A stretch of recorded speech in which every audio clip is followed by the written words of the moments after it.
ഞങ്ങൾ ഈ വീഡിയോയിൽ ഉൾപ്പെടുത്താൻ പോകുന്നത് ഒരു ഫിലിപ്സിൻ്റെ വാൽവ് റേഡിയോ ആണ്. ഫിലിപ്സിൻ്റെ വാൽവ് റേഡിയോനെ സംബന്ധിച്ചുള്ള ചില്ലറ കാര്യങ്ങൾ ഞങ്ങൾക്ക് പറഞ്ഞു തരാം. കാരണം അധികം മെക്കാനിക്കന്മാർക്ക് അറിയേണ്ട കാര്യം അറിവുള്ള കാര്യം തന്നെയാണ്. എങ്കിലും ഞാൻ എൻ്റെ അറിവ് വെച്ച് ഞാൻ പറയാമെന്ന് മാത്രം. ഈ IFT ഫിലിപ്സിൽ കണ്ടില്ല, 2 IFT 1, 2. ഈ IFT കംപ്ലൈൻ്റ് ആണെന്ന് പറഞ്ഞുകൊണ്ട് നിങ്ങളത് ഒഴിവാക്കരുത്. അത് ഒന്ന് ശ്രമിച്ച് അഴിച്ച് പൊളിച്ച് നോക്കിയിട്ട് ശ്രമിച്ച് നോക്കുക പറ്റുമോ. ഇതിൻ്റെ അടിയിൽ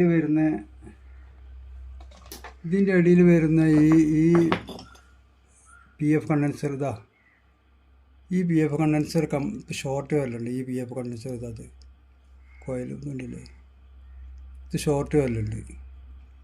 ഇത് ഷോർട്ട് വന്നാൽ IFT ഇത് വർക്കാവില്ല.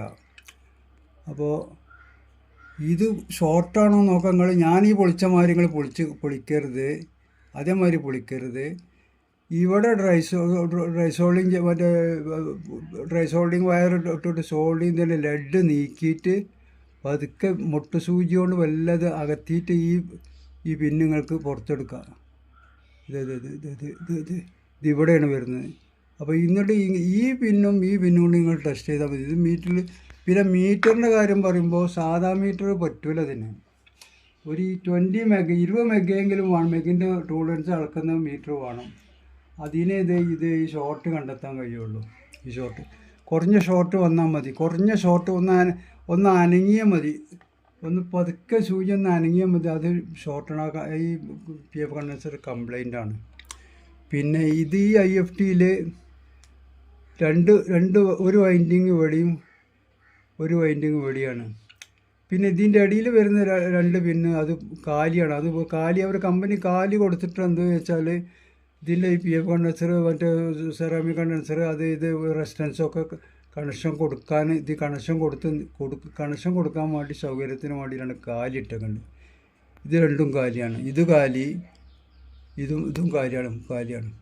ഇതും പക്ഷേ ഈ PF കണ്ടൻസർ ചെക്ക് ചെയ്യുന്ന പൊളിച്ചെടുക്കുന്നത് മുട്ട് സൂചി എടുത്തിട്ട് പതുക്കെ പൊന്തിച്ചിട്ട് നോക്കിയാൽ മതി. പക്ഷെ ഇതേമാതിരിയുള്ള ഒരു PF കണ്ടൻസർ നിങ്ങൾക്ക് കിട്ടുന്നതെങ്കിൽ അത് ഇതിനകത്ത് ഇട്ടുകൊണ്ട് ഫിറ്റ് ചെയ്യാൻ കഴിയില്ല. അപ്പോൾ നിങ്ങൾ എന്ത് ചെയ്യണം, ഈ PF കണ്ടൻസറിൻ്റെ കണക്ഷൻ കട്ടാക്കിയിട്ട് കണക്ഷൻ ചെയ്യുന്ന സമയത്ത് പുറത്ത് നിങ്ങൾ അവിടെ PF കണ്ടൻസർ പറഞ്ഞാൽ 180 PF ഇടുക, 200 PF ഇടുക, 220 PF ഇടാം, മാക്സിമം ഒരു 250 PF വരെ ഇടാം. പക്ഷെ എന്നാലും നിങ്ങളിത് ഒരിക്കലും അലൈൻമെൻറ്റ് ചെയ്യാൻ ശ്രമിക്കരുത്. ഇത് ബാക്സിൽ ഉറപ്പിച്ച് വെച്ച് കഴിഞ്ഞാൽ അലൈൻമെൻറ്റ് ചെയ്യുമ്പോൾ എന്താ വെച്ചാൽ ഇവിടെ ഈ പിച്ചളൻ്റെ ഈ ആണി തിരിഞ്ഞാലും ഉള്ളിൽ ആ കോറ് തിരിയില്ല. കാരണം കോറ് കട്ടായിട്ട് മുറിഞ്ഞിട്ടുണ്ടാവും. ഇത് ഫ്രീ ആയിട്ട് ഇങ്ങനെ തിരിയുള്ളൂ. പക്ഷെ അലൈൻമെൻറ്റ് കിട്ടൂല നിങ്ങൾക്ക്. അപ്പോൾ അലൈൻമെൻറ്റ് ചെയ്യാത്ത രീതിയിൽ ചെയ്യുകയാണെങ്കിൽ ഇത് റിപ്പയർ ചെയ്തെടുക്കാൻ പറ്റും. മറ്റേത് അലൈൻമെൻറ്റ് ചെയ്ത് കഴിഞ്ഞാൽ ഇതിനുള്ളിൽ നിന്ന് കോറ് പൊട്ടി കഴിഞ്ഞാൽ ആ കോറ് നമ്മൾക്ക് രണ്ടാമത് അതിനകത്ത് ഇട്ടുകൊണ്ട് കറക്റ്റ് ചെയ്യാൻ കഴിയില്ല. കാരണം കോറിന് വളരെ ഇതിനോളം ഈ പിന്നിനോളം വണ്ണേ ഉള്ളൂ അതിനുള്ളിൽ വരുന്ന കോറും. ആ കോയിലിനുള്ളിൽ കറിയുമ്പോൾ. അപ്പോൾ അതുകൊണ്ട് അതൊക്കെ ശ്രദ്ധിച്ചുകൊണ്ട് ചെയ്യുകയാണെങ്കിൽ നിങ്ങൾക്ക് റേഡിയോ റിപ്പയർ ചെയ്തെടുക്കാം. പിന്നെ കമ്പനിക്കാർ ഈ ചെറിയ പിന്നിനകത്ത് തന്നെ കണ്ടില്ലേ, ഇതിനകത്ത് തന്നെ ഒരു 1 വാട്ട് റെസിസ്റ്റൻസും 2 വാട്ട് റെസിസ്റ്റൻസും PF കണ്ടൻസറും വലിയ കണ്ടൻസറുകളൊക്കെ തിരികെ കയറ്റിയിട്ടൊക്കെയാണ് ഇത് റിപ്പയർ ചെയ്യുന്നത്. അങ്ങനെ റിപ്പയർ ചെയ്യുന്ന ഒരു റേഡിയോ രണ്ടാമത് നിങ്ങൾക്ക് ഡ്രൈ സോൾഡിങ് എടുത്തുകൊണ്ട് ഇതിമേ കിടന്നുകാണ്ട് പിന്നെ കൂടുതൽ പ്രശ്നമാവുക എന്നുണ്ടെങ്കിൽ അത് നിങ്ങൾ ചൂടാക്കി നല്ലപോലെ ചൂടാക്കിയിട്ട് വലിക്കുന്ന സമയത്ത് ഈ പിന്ന് പൊട്ടും. അപ്പോൾ എന്ത് ചെയ്യണം? അപ്പോൾ നിങ്ങൾക്ക് ഞാനൊരു എളുപ്പമാക്കി എൻ്റെ മാർഗ്ഗമാണ് ഞാൻ പറഞ്ഞത്. ഞാൻ എന്ത് ചെയ്യും, ആ കംപ്ലീറ്റ് ആ ഭാഗം കട്ടറുകൊണ്ട് കട്ട് ചെയ്യുന്നതിന് മുമ്പായിട്ട് നിങ്ങൾക്ക് ഇതിനെ പറ്റി മനസ്സിലാക്കാൻ പ്രയാസമാണെന്നുണ്ടെങ്കിൽ ഈ കട്ട് ചെയ്യുന്നതിന് മുമ്പ് ഒരു കോപ്പി ഒരു കടലാസിലോ പേപ്പറിലോ പുസ്തകത്തിലോ അതിൻ്റെ കോപ്പി എടുത്തിട്ട് അതിൽ വരുന്ന ഭാഗങ്ങൾ എടുത്തു കഴിഞ്ഞാൽ പിന്നെ അതേമാതിരി IFTൻ്റെ ഭാഗം പിന്നെ മാർക്ക് ചെയ്യുക. അതായത് ഈ നമ്പർ ചെയ്യുന്ന ഭാഗം ഏത് ഭാഗത്താണെന്ന് വെച്ചാൽ ആ ഭാഗത്ത് നിങ്ങൾക്ക് ഇത് മാർക്ക് ചെയ്ത് കഴിഞ്ഞാൽ മാർക്ക് ചെയ്ത് കഴിഞ്ഞാൽ പിന്നെ നിങ്ങൾക്ക് സംശയം വരില്ല. അപ്പോൾ ഇതിൽ വരുന്ന കപ്പാസിറ്ററും കണ്ടൻസറും പിന്നെ വാൽവക്ക് പോകുന്ന കണക്ഷനും ഒക്കെ നിങ്ങൾക്ക് പ്രയാസമാണെന്നുണ്ടെങ്കിൽ ഒരു പേപ്പറിൽ കോപ്പി ചെയ്തെടുത്തുകൊണ്ട് ചെയ്യുകയാണെങ്കിൽ നിങ്ങൾക്കത് പിന്നെ റിപ്പയർ ചെയ്തെടുക്കാൻ കഴിയും. പിന്നെ അലൈൻമെൻറ്റ് ചെയ്യാമ്പനെ പോയത് അലൈൻമെൻറ്റ് ചെയ്താൽ അത് പിന്നെ അത് ഉള്ളിൽ പോയാൽ കഴിഞ്ഞാൽ പിന്നെ നമ്മൾ ഉള്ളിലെടുത്തുകൊണ്ട് കുത്തിയുമ്പോൾ ശരിക്കും അത് കറക്റ്റായിട്ട് വരില്ല, പ്രയാസപ്പെട്ടിട്ടേ അത് പോരുള്ളൂ. പിന്നെ അതിനുള്ളിലിട്ട് കണക്ഷൻ രണ്ടാമത് നമുക്ക് ഇത് കോയിൽ പൊട്ടിക്കഴിഞ്ഞാൽ നമ്മളെ കൊണ്ടൊന്നും ചെയ്യാൻ വൃത്തിയില്ല. പിന്നെ ഇപ്പോൾ ഫിലിപ്സിന് പകരം വേറെ കിട്ടുന്ന IFT ഒക്കെ സൂട്ടാക്കുന്നുണ്ട്. പക്ഷേ ഇത്രയും വിടവിൻ്റെ അടിയിൽ വലിയ IFT എങ്ങനെ സൂട്ടാക്കുന്നു എന്ന് നോക്കുന്നത്? ഇത്രയും വിടവാണ് ഇപ്പോൾ ഈ വാൽവിൻ്റെ അടിയിലുള്ളത്. അപ്പോൾ അതുകൊണ്ട് വെച്ചാൽ ഇങ്ങനെയുള്ള IFTകളൊക്കെ റിപ്പയർ ചെയ്യുമ്പോൾ വളരെ ശ്രദ്ധിക്കണം.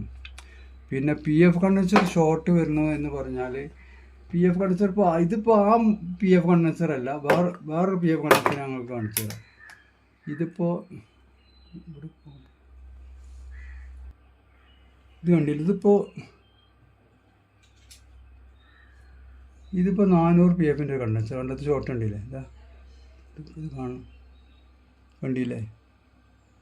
ഈ PF കണ്ടൻസർ ഈ ഷോർട്ട് വന്നാൽ ഈ കണ്ടൻസർ തകരാറാണ്. അത് സമയത്ത് അത് അറിയണമെന്നുണ്ടെങ്കിൽ 20 മെഗ് 10 മെഗിലിട്ടാലേ അറിയുള്ളൂ. അതായത് 1K 2K ഇട്ടാൽ അറിയാൻ കഴിയില്ല. 1K 2K 10K 47K 100K ഇട്ടാൽ അറിയാൻ കഴിയില്ല. 20 മെഗ് കളക്കുമ്പോഴേ അത് അറിയുള്ളൂ. ഇത് അനങ്ങാനേ പാടില്ല. ഈ കണ്ടൻസർ നമ്മൾ സൂചി അനങ്ങാനേ പാടില്ല. ഇത് തകരാറാണ്. അപ്പോൾ ഇത്തരം തകരാറുകൾ നോക്കണമെന്നുണ്ടെങ്കിൽ നിങ്ങൾക്ക് ഇങ്ങനെയുള്ള 20 മെഗ് 10 മെഗിൻ്റെ ഒക്കെ വാല്യൂ അളക്കാൻ പറ്റുന്ന മീറ്റർ തന്നെ വേണം. ഇത് സാധാ റേഡിയോയിൽ വരുന്ന ഫിലിപ്സിൻ്റെ IFT ആണ്. ഈ IFTയിലും കംപ്ലൈൻറ്റ് വന്നു കഴിഞ്ഞാൽ പിന്നെ ഷോർട്ട് വരലുണ്ട്. ഷോർട്ട് വന്നാൽ അത് പിന്നെ നമ്മൾക്ക് കപ്പാസിറ്റർ മാറ്റാനൊന്നും കഴിയില്ല.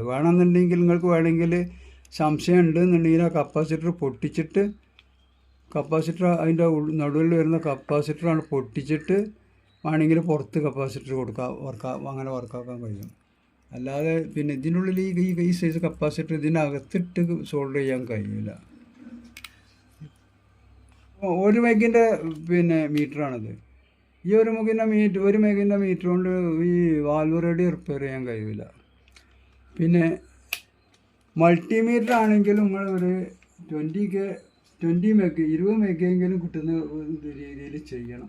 ഇനിയിപ്പോൾ അതല്ല, നിങ്ങൾ സാധാ ഒരു മീറ്റർ ആണെങ്കിലും ആ മീറ്ററിൽ ഈ 10K റേഞ്ചിൽ ഇത് എക്സ് കൊടുത്തിട്ടുണ്ടെങ്കിൽ ആ എക്സിൻ്റെ ഭാഗത്ത് വരുന്ന റെസിസ്റ്റൻസ്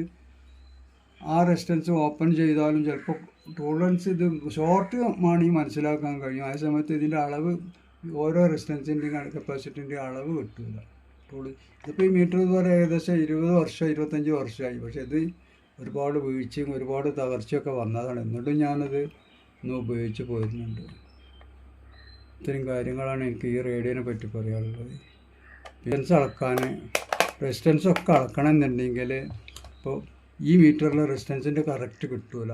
അതേസമയം ഇത്തരം മീറ്ററിലെ റെസിസ്റ്റൻസിൻ്റെ നല്ല മീറ്ററാണെന്നുണ്ടെങ്കിൽ റെസിസ്റ്റൻസിൻ്റെ അളവ് നമുക്ക് അളക്കാൻ കഴിയും.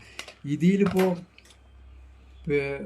1 മെഗ് വരുന്നുണ്ട്, 470K റെസിസ്റ്റൻസ് വരുന്നുണ്ട്, ഉള്ളിൽ 470K റെസിസ്റ്റൻസ് വരുന്നുണ്ട്.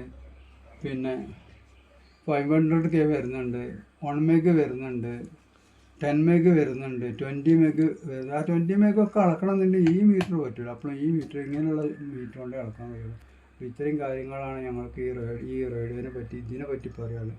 ഇനി ഒരു അവസരത്തിൽ ഞാൻ മറ്റു റേഡിയോകളും മറ്റു സ്പെയർ പാർട്സിൻ്റെ കാര്യങ്ങളും ഒക്കെ പറഞ്ഞ് വീഡിയോ ചെയ്തു തരാം. അല്ലെങ്കിൽ കുട്ടി